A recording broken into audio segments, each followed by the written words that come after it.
All right, ladies and gentlemen, boys and girls, welcome to an episode of iThute-cation. So today we are going to be naming and giving function of the human ear, right? So let's just get straight to it. Okay, ladies and gentlemen, so this one, the one that you can see here, is named a pinna. A pinna.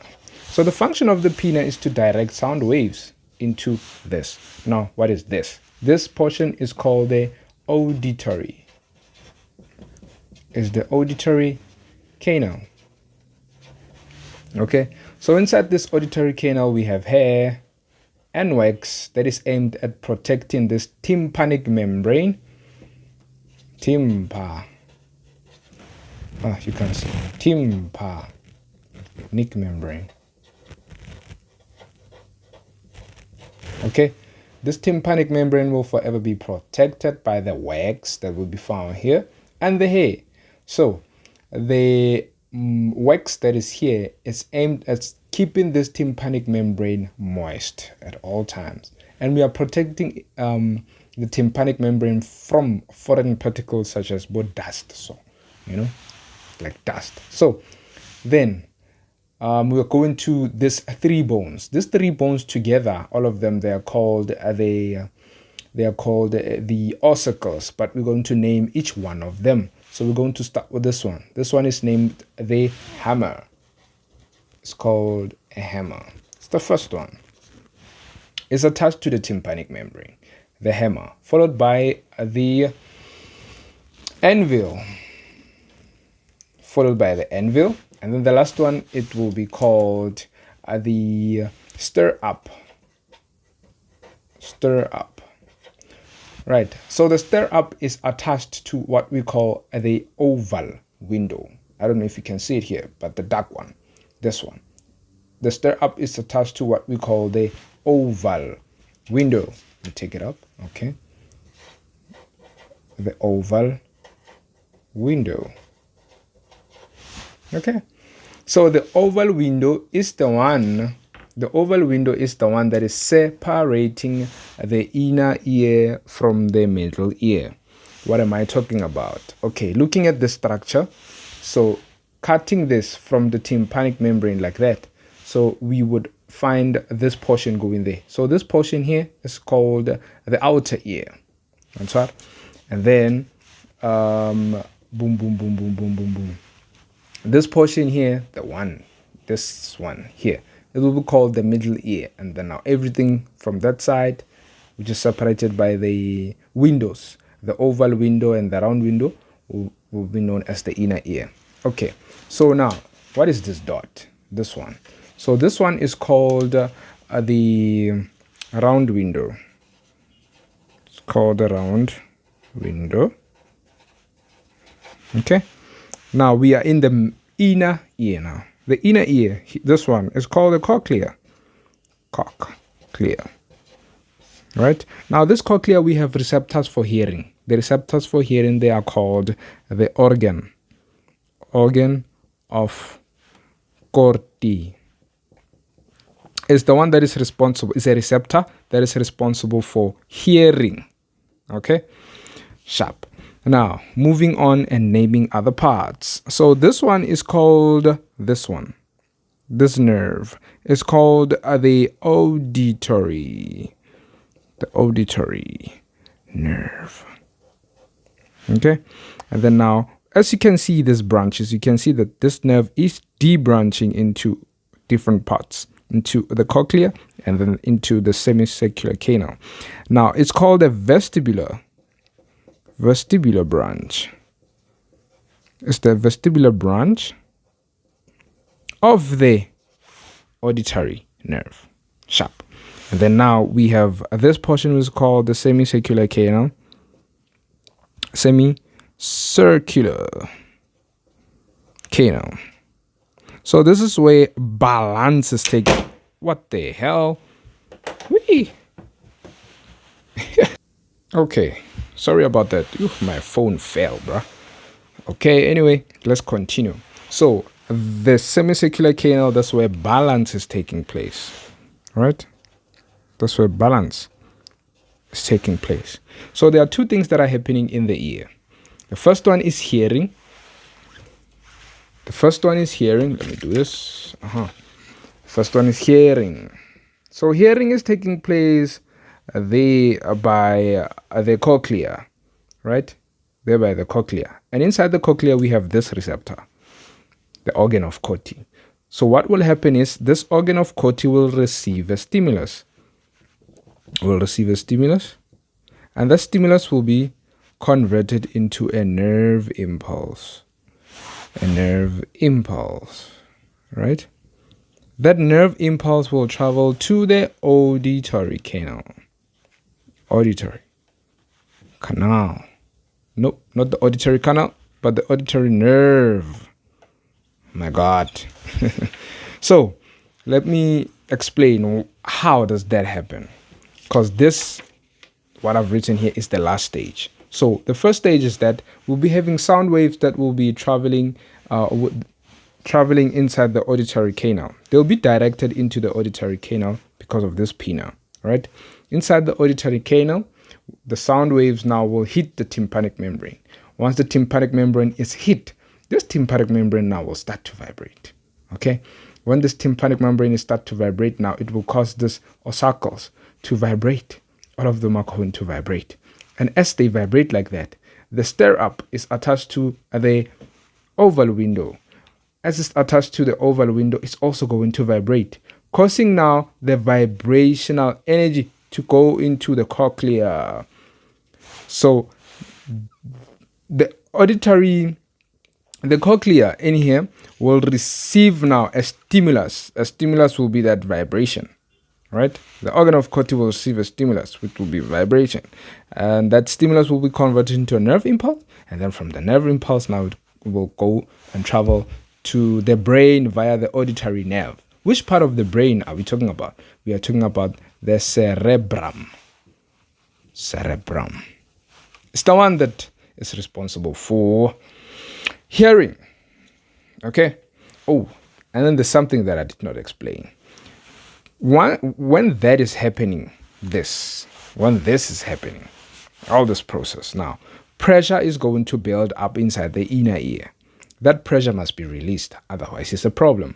How is it released now? It's going to be released via the round window. Okay, from the inner ear to the middle ear via the round window. Okay, when the pressure now is being released from the inner ear to the middle ear, still it must be released. Can be released through this tube. So this tube is called the Eustachian tube. It is attached to what we call a pharynx, thereby the throat, right? This Eustachian tube is responsible for releasing pressure.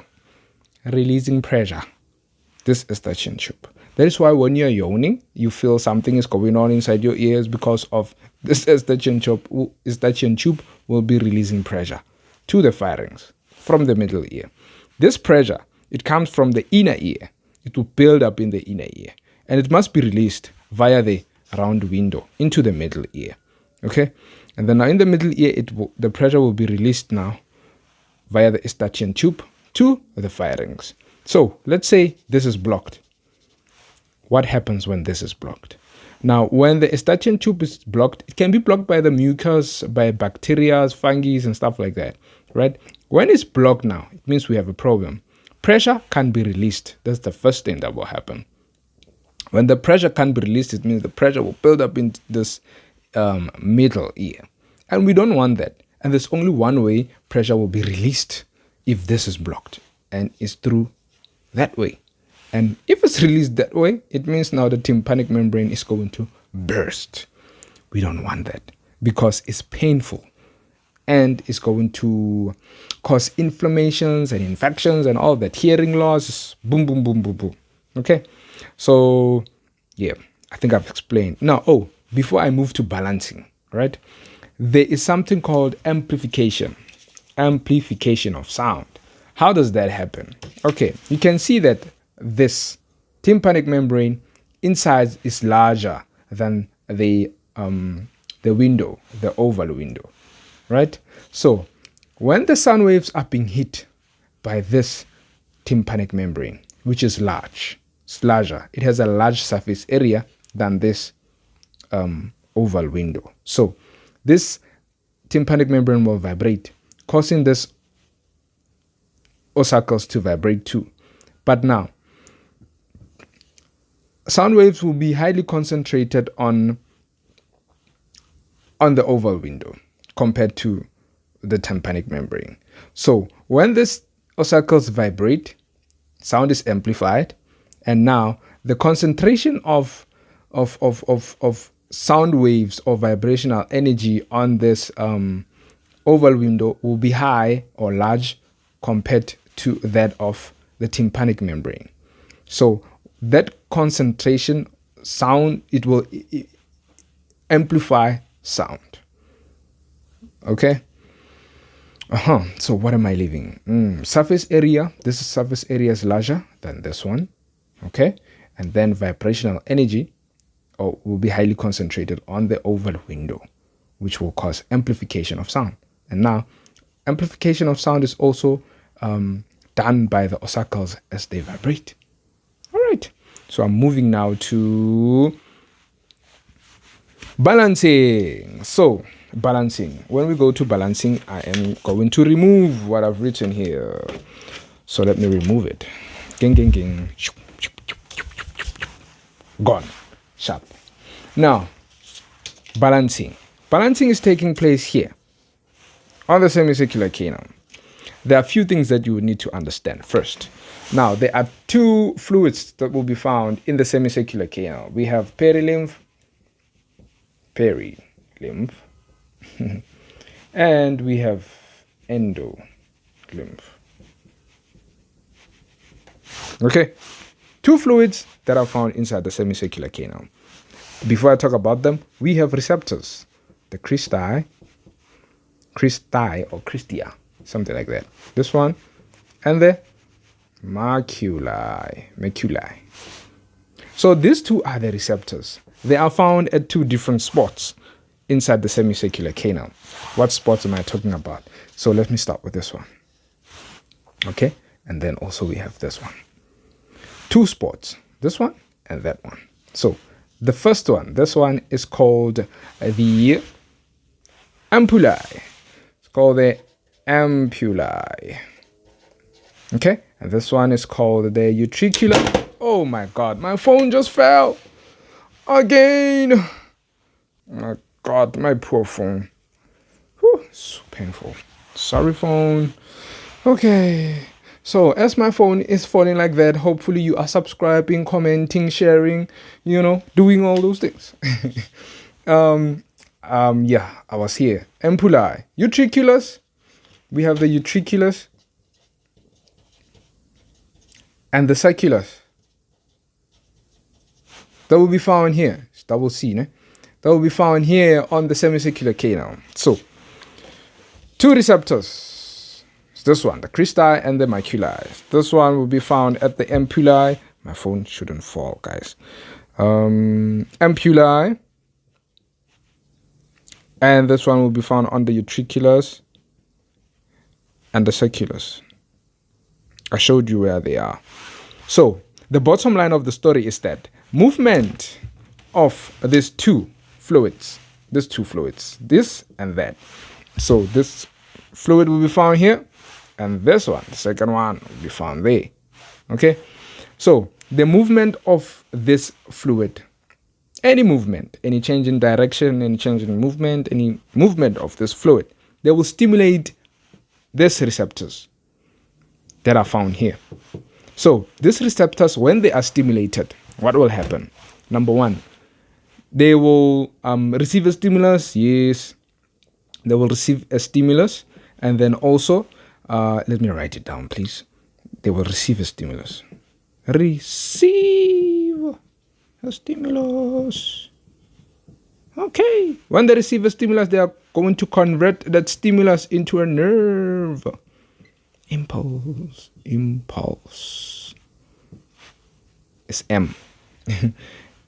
And then this nerve impulse now will travel via the vestibular branch.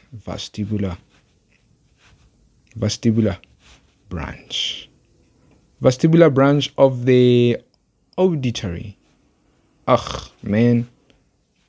Auditory nerve. Boom, boom, boom. Okay. Yeah. So the receptors will receive a stimulus, convert that stimulus into a nerve impulse. Now that nerve impulse will travel to the cerebellum via the vestibular branch of the auditory canal. They will go to the brain, to a portion called the cerebellum. Now, this cerebellum is the one that is responsible for interpretation of balance in the brain. Okay? Simple as easy.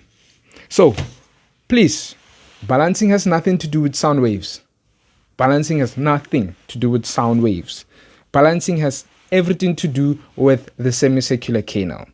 In the semicircular canal, we have the ampullae, which is that portion, and we have the utriculus and the sulcus. Okay.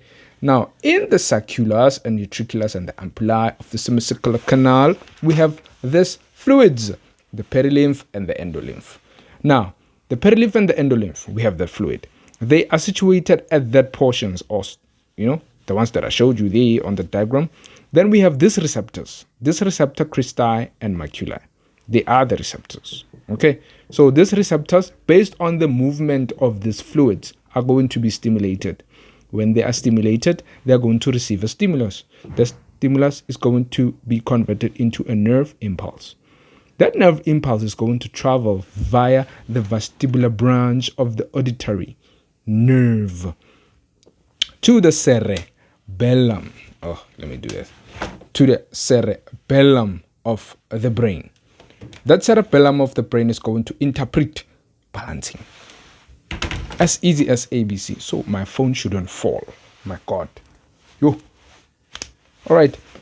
Ladies and gentlemen, boys and girls, I think I'm done. So what I need you to do is to subscribe, comment, like, and share this information. Boom, boom, boom. What am I leaving? Oh, yeah. So I've explained it, I think. The inner ear, which is this one, middle ear, and the outer ear. I've showed you how sound is amplified. Okay. And I also showed you how we hear organ of Corti inside the cochlea, right? That's the receptor. And then how we balance, which is here. I'm signing out. Goodbye. See you when you see me. Cuckoo.